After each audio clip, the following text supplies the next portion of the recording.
morning everybody.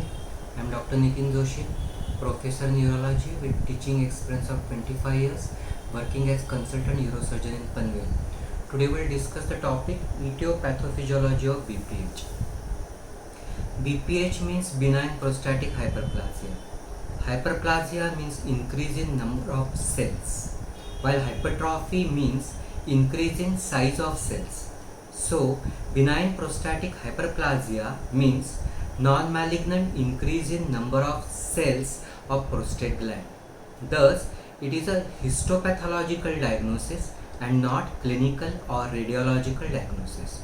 Prostate being fibromusculoglandular organ, in BPH there will be increase in number of stromal component as well as increase in number of glandular component. Stromal component means fibroblasts, collagen fibers, elastic fibers and smooth muscle cells, which are mesenchymal in origin, and glandular component means ducts and alveoli or acini. BPH originates exclusively in periurethral and transition zone as per McNeil zonal concept, which corresponds to lateral and medial lobe as per Laosley's lobar concept. These zones are originated from vasico-urethral canal of urogenital sinus. BPH pathologically passes through three stages. First, development of nodules, that is stromal nodules or glandular nodules. Second, diffuse enlargement of transition zone. And third, diffuse enlargement of these nodules. In BPH, there is increase in number of cells due to 1. Unregulated proliferation of connective tissue, smooth muscle cells and glandular epithelium, and second, that is decreased apoptosis, that is decreased programmed cell death. For any given organ, its volume depends upon balance between cell proliferation and cell death. Exact etiology of BPH is not known. There are several proposed risk factors like age, geography, genetics, sex steroid hormones like androgens, estrogen, stromal epithelial interaction, growth factors, neurotransmitters, obesity, metabolic syndrome, physical inactivity, diet and inflammation. These factors are categorized into two types: non-modifiable factors and non-modifiable factors. So non-modifiable and modifiable. Of these, aging, geography and genetics are non-modifiable factors, while rest are modifiable factors. Androgen, though it is not a mitogen, it has passive permissive role and is essential for development of BPH. Studies have shown that there is no development of BPH if person is castrated before puberty. Androgen testosterone and its active metabolite dihydrotestosterone is essential not only for development of prostate in intrauterine life but also in postnatal life for maintenance of structure, function and growth of prostate. This is because prostate maintains its ability to respond to androgen throughout the life. Hormone testosterone gets converted into its active metabolite dihydrotestosterone by a nuclear membrane bound enzyme 5-alpha reductase. There are two isoenzymes of 5-alpha reductase, type 1 and type 2. Dihydrotestosterone is more potent than testosterone as it has more affinity for androgen receptor than testosterone. Dihydrotestosterone combines with androgen receptor to form hormone receptor complex, which in turn binds to androgen response element of nuclear chromatin. This results into transcription, causing translation and thus increased protein synthesis. This increased protein synthesis results into increased cell growth. Studies have shown that androgen increased cell growth of not only of epithelial, that is glandular component, but also of stromal component, that is fibroblasts and smooth muscle cells. Also, studies have shown that androgen even modulate the effect of alpha agonist on smooth muscles of the prostate. Thus, androgens are responsible not only for static component but indirectly even dynamic component of BPH. Studies have shown that there is interaction between various growth factors and steroid hormones, namely androgen. There is increased proliferation of cells by various growth factors like fibroblast growth factor 1, 2, 3, vascular endothelial growth factor, insulin-like growth factor, keratinocyte growth factor, epidermal growth factor, and androgens increase the synthesis of these growth factors. In normal tissue, normally transforming growth factor beta is a potent mitogen for fibroblasts and mesenchymal cells, but transforming growth factor is a potent inhibitor of proliferation of epithelial cells. However, in BPH and CA prostate, there is escape of this inhibitory effect of transforming growth factor beta on epithelial cells, thus leading to accumulation of various cells, that is epithelial cells, due to upregulation of transforming factor beta, which is acting in autocrine fashion, that results into increased growth and hence in expansion of stromal component. These stromal cells in turn synthesize fibroblast growth factor and keratinocyte growth factor, which act in autocrine fashion as well as paracrine fashion. Due to autocrine function, there is further stimulation of growth of stromal component, and due to paracrine functioning, stimulation of growth of epithelial cells.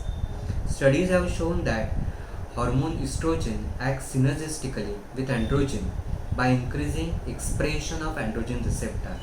With aging, though there is a decreased serum testosterone due to increased aromatase enzyme activity in periphery, there will be increased estrogen formation, so there will be increased androgen receptor activity and thus maintenance of normal intraprostatic DHT level.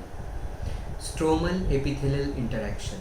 Normally, prostatic stromal and epithelial cells maintain a sophisticated paracrine type communication. One class of stromal cell excrete extracellular matrix which regulate epithelial cell proliferation. In BPH, there is defect in this stromal component. So, loss of normal inhibitory effect on the epithelial cells and in fact proliferating impact on the stromal cells. Thus, BPH is considered as reawakening phenomenon of embryonic process. As in embryonic process, prostatic stromal cells induce epithelial cell growth mediating through soluble growth factors. Sympathetic signaling pathways.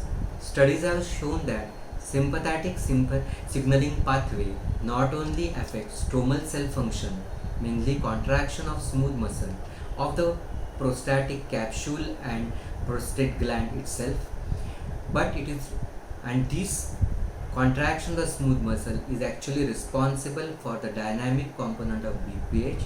However, this sympathetic signaling pathway also plays important role even in total number of cells of the prostate gland, that is static component of prostate. Studies have shown that treatment with alpha blocker induce apoptosis, that is programmed cell death, that is decrease in the cell growth, cell proliferation. So alpha receptors in the prostate gland stimulate growth of fibroblasts and smooth muscle cells. With aging, there is increased sympathetic signaling pathway. So sympathetic nerve system via alpha adrenergic fibers and receptors play important role in hypertension and BPH. In prostate, there is significantly high volume of alpha-1A adrenoreceptors and is richly innervated by sympathetic adrenergic fibers. It is not only responsible for active contraction of smooth muscles in prostate, responsible for dynamic component, but these alpha receptors and adrenergic activity also stimulate proliferation of smooth muscle cells, thus responsible even for static component. Also, alpha receptors also stimulate proliferation of smooth muscle cells in heart, causing cardiomyopathy. So in short, we have seen that the androgens are not only responsible for the static component but indirectly the dynamic component. Similarly, the alpha adrenergic receptors and the sympathetic nerve fiber activity is responsible not only for the dynamic component but also for the static component. Studies have shown that presence of type 4 and type 5 phosphodiesterase enzyme in prostate and extrusor muscle of the bladder. So, phosphodiesterase inhibitors may be useful in BPH related loops as well as erectile dysfunction secondary to age-induced decreased serum testosterone, that is hypogonadism. Age is one of the non-modifiable factor in BPH, and due to aging there is increased peripheral aromatase enzyme activity, increased conversion of testosterone into estrogen, which in turn results into increased androgen receptor expression. With aging there is increased sympathetic activity. Due to aging there is atherosclerosis, so chronic pelvic ischemia causing ischemia of various pelvic organs. Because of ischemia there will be increased synthesis of fibroblast growth factor. This chronic pelvic ischemia results into BPH, penile artery disease, that is erectile dysfunction, and even ischemia bladder causing aging bladder. Now next component of BPH is infection and inflammation. Infection with non-specific organisms or specific organisms like urea plasma urealyticum or even intraprostatic reflux of urine leads to inflammation. This leads to release of various cytokines and other inflammatory mediators, causing increased intraprostatic oxidative stress. This in turn leads to chronic stress systemic inflammatory response syndrome, which is detected by elevated C-reactive proteins. This leads to bladder outlet obstruction, which increases incidence of BPH and even CA prostate. Metabolic syndrome, characterized by central obesity, increased body mass index, non-insulin dependent type 2 diabetes, that is glucose intolerance, dyslipidemia, hypertension, cerebrovascular disease with BPH.